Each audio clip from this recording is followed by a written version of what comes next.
The auction hall on the orbital station was full of noise. Merchants, traders, and scavengers filled the seats, their eyes locked on the giant holodisplay that showed the last item of the day. A faded, rust-covered space base sat on a lonely asteroid, its docking rings twisted, its defense turrets silent, and its corridors dark. "This piece of junk has been abandoned for 50 years, the auctioneer said, his voice carrying across the room. "Starting bid, 100 credits, no one raised a hand." The crowd chuckled, and some laughed openly. It was then that Captain Ryland stood up, tall and quiet, his black uniform still bearing the faded insignia of an Earth defense soldier. Beside him stood his daughter, Mira, barely 15, with short dark hair and determined eyes. "We'll take it," Ryland said simply. The room went silent for a moment, then burst into laughter. A man in the back shouted, "Why not buy a graveyard too, soldier?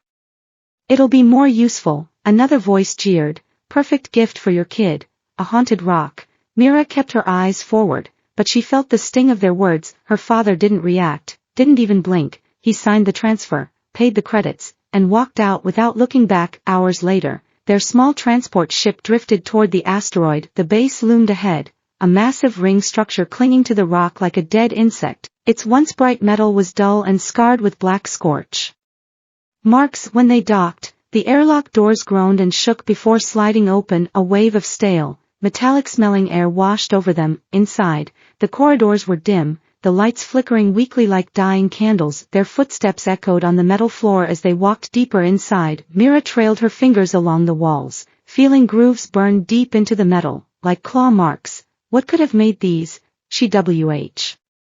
He nodded, his jaw tight. "Something's in there." Before she could ask more, a light on the console flashed. It was a system alert. An encrypted file had been activated. Ryland opened it, and strange, fragmented text appeared. "Containment breach. Do not open. Threat level." The rest was corrupted. Mira felt a shiver run through her. Her father closed the file and looked at the door again. Whatever was behind it wasn't just an old storage crate. Mira didn't sleep well after that night. The sound of those slow thuds and scratching stayed in her mind. When she stepped into the command center, her father was still watching the sealed door, his blaster steady in his hands. The door was quiet now, but it felt like something was listening from the other side. Ryland had opened more of the base's system files, searching for answers, but most of them were damaged or locked. Only one file remained partially readable. A log entry from 50 years ago. The text was broken and scattered, but Mira could read certain words: containment, breach, unknown life form, evacuation order. The final line pulsed faintly in red, "Do not open." Mira frowned. Maybe it's just a warning from the past. Whatever it was is probably gone. Her father shook his head. "Things don't scratch steel doors unless they're still here." They tried to override the lock, but the console demanded an access code. 6 symbols in an alien language neither of them recognized. Frustrated, they began exploring the other wings of the base, hoping to find a clue. In the engineering sector, most machines were broken, covered in dust and webs of cracked wiring, but deep in one corner, Mira found something strange, a shattered alien datapad lying half-hidden beneath a fallen support beam. She picked it up, brushing away dirt, and the cracked screen flickered to life. At first, only static appeared. But then a glowing map formed, showing the base's layout. A red marker pulsed near the sealed door in the command center. Beneath it, alien text scrolled rapidly before freezing into one clear symbol. It was a timer. 72 hours. Myra's pulse quickened. "Dad, it's counting down." Ryland looked at the datapad, his eyes narrowing. "Then whatever's behind that door is not dead." As they moved back toward the command center, the base lights flickered, dimmed, then surged back to life with a deep hum. Doors along the corridor slammed shut one by one behind them. "Something's locking us in," Mira said, her voice shaking from somewhere deep in the walls. A metallic groan echoed, followed by faint whispers. They weren't mechanical, they sounded alive. The words were in an alien tongue, but the tone was sharp, urgent, and angry. Ryland gripped his blaster tighter. "Stay behind me."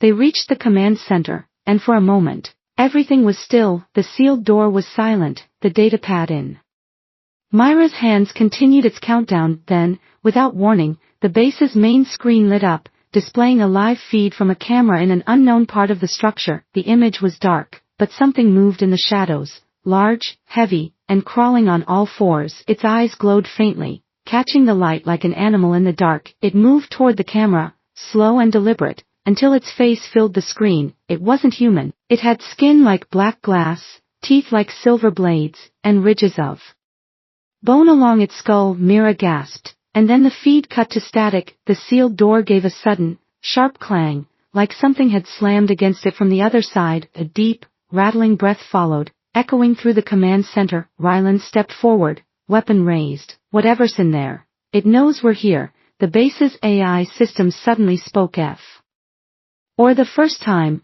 its voice distorted and cold. Quarantine protocol active, it said. Warning, containment breach projected in 69 hours. The sealed door shuddered again, this time with the voice from behind the sealed door echoed in Myra's mind long after it went silent. Her father didn't move, his eyes locked on the door, blaster steady in his grip. Finally, he lowered the weapon, but his voice was sharp. We're not opening it, not until we know what it is. Mira didn't argue, but the memory of that voice, low, broken, almost desperate, kept her uneasy. The alien datapad still showed the countdown, glowing red in her hands. Now it read 68 hours. She wished she knew what it meant. They tried searching the base for answers, but every room they entered felt colder than the last. The walls groaned like something old and tired, and in some places, Mira swore she heard faint breathing that didn't match their own. In the old control archives, Rylan found half-burned data crystals sealed inside a metal box. Most were useless, but one played a fragment of a recording. Static crackled, then a voice spoke in urgent tones. Containment integrity, failing, if timer reaches 0. Sector purge, repeat, sector purge. The recording ended abruptly. Myra's stomach sank. Sector purge. That means, everything here destroyed, Rylan finished grimly. Before they could say more, the entire base shuddered. The lights flickered again, and a deep, groaning sound came from outside. Rylan rushed to the external camera controls, but half the feeds were dead. Only one camera showed movement, a massive, shifting shadow sliding across the asteroid's surface. It wasn't shaped like a ship, it was bigger, longer, and it moved with a slow, crawling motion. The shadow passed over the docking ring, and the hull metal creaked under its weight. Mira gripped her father's arm. It's on top of us. The external sensors went wild, showing impossible readings, mass levels changing, energy spikes that made no sense. Then, just as suddenly, the shadow was G1. The readings dropped to normal, but the air in the base felt heavier. Something was out there, and it knew they were here. They tried sending a distress signal, but every comm frequency returned the same message. Transmission blocked by quarantine protocol. Frustrated, Rylan ordered Mira to stay in the command center while he checked the base's power core. But minutes after he left, Mira noticed the main console had switched displays on its own. A grainy, black and white video feed appeared. A hallway somewhere in the base. The camera shook slightly, like something heavy was moving through the corridor. A tall figure stepped into view, but it wasn't her father. It was humanoid, but its body was covered in jagged plates of armor that looked grown, not made. Its head turned slowly toward the camera, and its eyes glowed faintly. Then it tilted its head, almost like it could see her through the screen. The feed cut out instantly. The sealed door behind her gave a single, deep thud. Mira turned. Heart pounding, the voice came again, quieter this time. They are coming. She didn't know if it was warning her, or trying to scare her. By the time her father returned, the datapad timer had dropped to 64 hours. He saw her pale face and didn't ask what happened, but he glanced at the sealed door like he already knew. The shadow outside, the figure on the camera, and the voice in the dark, all of it was connected. And now, whatever it was no longer just behind that door. The base shook again, harder this time, as if something huge had landed on the asteroid's surface. Dust drifted from the ceiling, and the dim lights above Mira flickered like they were struggling to stay alive. Rylan's voice came over the comm, tight and urgent. Mira, meet me in the engineering sector now. She grabbed the alien datapad and hurried down the long corridor. Her boots clanging against the metal floor. When she reached him, he was standing before a heavy bulkhead door she had never seen before. On its surface was the same alien symbol from the countdown, glowing faintly like a warning. This is a hangar, Rylan said, his eyes scanning the control panel, and according to the base's old schematics, it's sealed under quarantine too. Mira frowned. you think what's behind the sealed command center door is connected to this? Before he could answer, the base's AI activated, its distorted voice filling the corridor. Quarantine breach detected, secondary containment failing. The bulkhead door hissed and shuddered, then unlocked with a slow, grinding sound. Inside was darkness. They stepped in carefully, the beam from Ryland's wrist light cutting through the thick dust in the air. Then the light caught something massive in the center of the hangar. It was a creature, frozen in a crystal-like stasis field. Its body was larger than any human's, covered in thick, ridged armor that seemed fused into its skin. Its arms ended in long claws, and across its torso were deep scars that looked centuries old. Its head was bowed, but two faint points of red glowed where its eyes would be. Mira felt her breath catch. Dad, is it alive?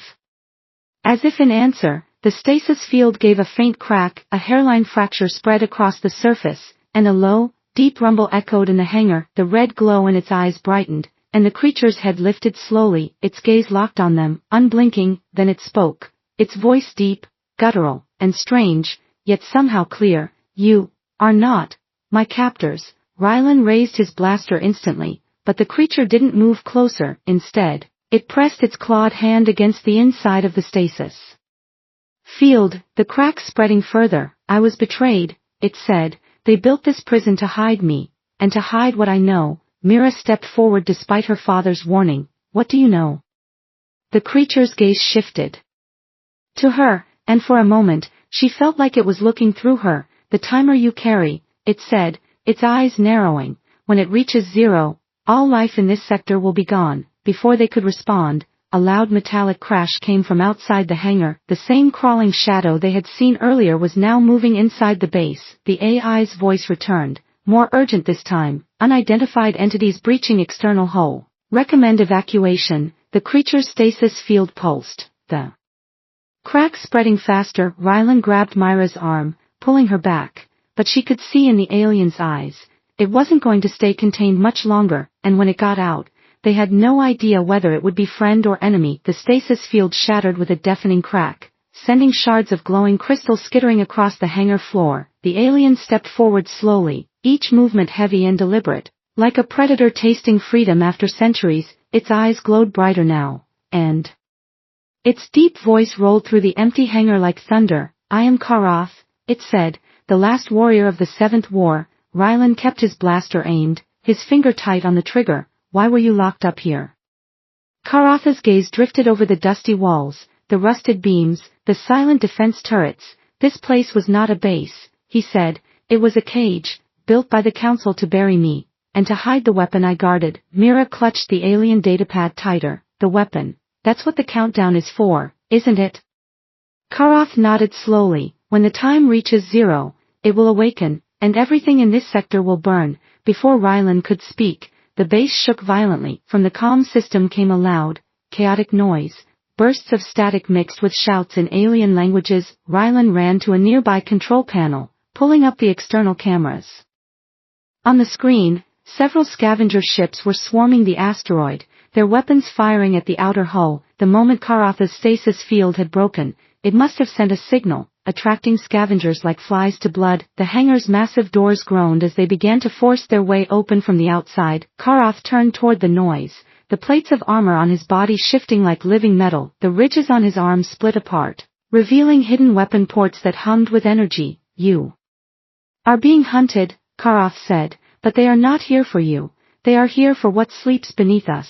Without warning, the bulkhead behind them exploded inward. 3 scavengers in black combat suits stormed in, their rifles raised. Ryland fired first, dropping one instantly, while Mira dove behind a metal crate. Karath didn't hesitate. His arm shifted into a blade-like weapon, and with one swift strike, he sent another scavenger crashing into the wall, armor sparking. The last scavenger tried to flee, but Karath's other arm morphed into a cannon that fired a single, searing shot, leaving nothing but smoke. The hangar fell silent except for the hum of Karath's weapons as they folded back into his armor. Mira peeked from behind the crate, wide-eyed. You're like a living warship. Karath tilted his head. Once, I commanded fleets.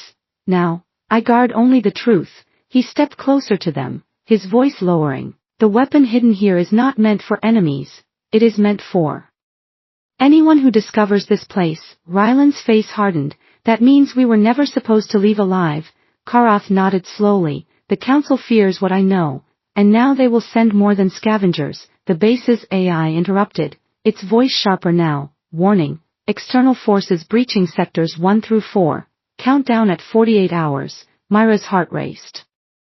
If we don't stop that weapon, this place will kill us, and everything else nearby.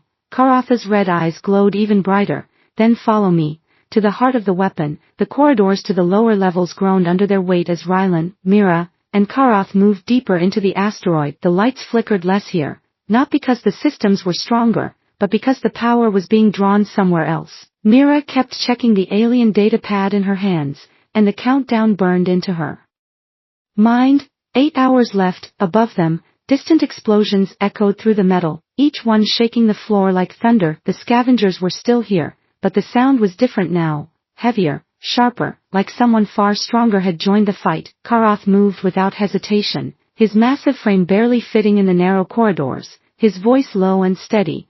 They will try to stop us before we reach the heart. Rylan glanced at him. And what happens when we do reach it? Karatha's eyes glowed faintly in the dim light. You will see, and you will wish you hadn't. They entered a vast chamber lined with towering, curved pylons, each one humming with a low vibration that Mira could feel in her chest. In the center of the room floated a massive sphere of shifting light, its surface rippling like liquid fire. It was beautiful, and terrifying. This is it, Karath said, his voice almost reverent, the weapon's core. Mira stepped closer, but the heat coming off the sphere made her skin prickle. The base's AI spoke suddenly, louder than before. Final arming sequence initiated. Containment override disabled. Karatha's gaze hardened. Once the sequence begins, it cannot be stopped. Only redirected. Redirected? Mira asked, her voice trembling. Karath nodded. I can send its destruction to another location, but it will cost a life to guide it. Rylan's grip on his blaster tightened. Then I'll do it. Mira spun toward him, panic in her eyes. No. You can't. Karath raised a clawed hand, stopping them both. Neither of you will. This is my cage, my burden. Before they could argue, the ground shook violently, and a section of the wall tore open. Through the breach stepped figures unlike the scavengers, tall, armored soldiers in black and silver, their weapons glowing with energy. They're not here for us, Rylan realized. They're here to protect the weapon. Karath roared, his armor shifting and unfolding into massive weapons on both arms. Then we go through them. The fight was brutal. Karath cut through the soldiers like a living storm, while Rylan picked off those who slipped past. Mira crouched behind a pylon, the datapad clutched in her hands, until she saw one soldier aiming at her father's back. Without thinking, she grabbed a loose energy cell from the floor and hurled it at the soldier, the impact making his weapon explode in a burst of light. Karath turned, blasting the last attacker into the far wall, then looked back at them. The core is ready, he said, his voice heavy. It will fire soon. I must guide it. Myra's chest tightened. And if you do? Karath looked at her for a long moment, then simply said, then you live. The weapon's core pulsed like a living sun, each surge of light brighter than the last. The air in the chamber grew heavy and hot, pressing down on them as if the asteroid itself was holding its breath. Karath stood at the edge of the platform, the glow of the core reflecting in his red eyes. This is where it ends, he said, his voice calm but unshakable. Myra's heart pounded. You don't have to do this. Karath looked at her, a faint curve in his jagged mouth. I have been dead for centuries, child. This is not the end for me, but for what they built here. Rylan stepped forward, his voice low. If you guide it away, where will it go? Karatha's gaze shifted. To the endless dark beyond the chamber walls, to the ones who caged me. The council will taste their own fire. The base's AI interrupted. Final targeting sequence active. Impact in 3 minutes.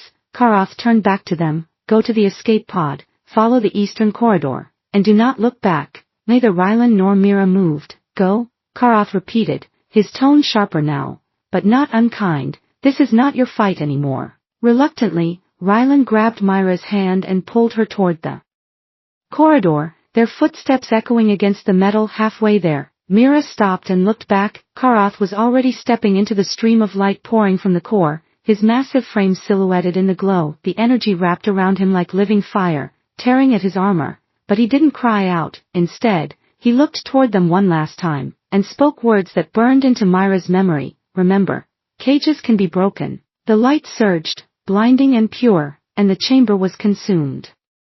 In an explosion of brilliance, the shockwave threw their escape pod clear of the asteroid, spinning it through the black void. Through the viewport, they saw the asteroid fold in on itself, collapsing into a single point before vanishing completely. Silence filled the pod, broken only by the faint hum of its systems. Mira sat staring at the stars, her hands still gripping the datapad. A soft chime came from it, and new coordinates appeared on the screen, along with a single line of alien text. She didn't know the language, but she understood the meaning. We will meet again. Rylan looked at her, his voice quiet. Do we follow it? Mira didn't take her eyes off the stars. Yes, she said, we owe him that, and somewhere, far beyond their sight, something in the dark was watching, waiting.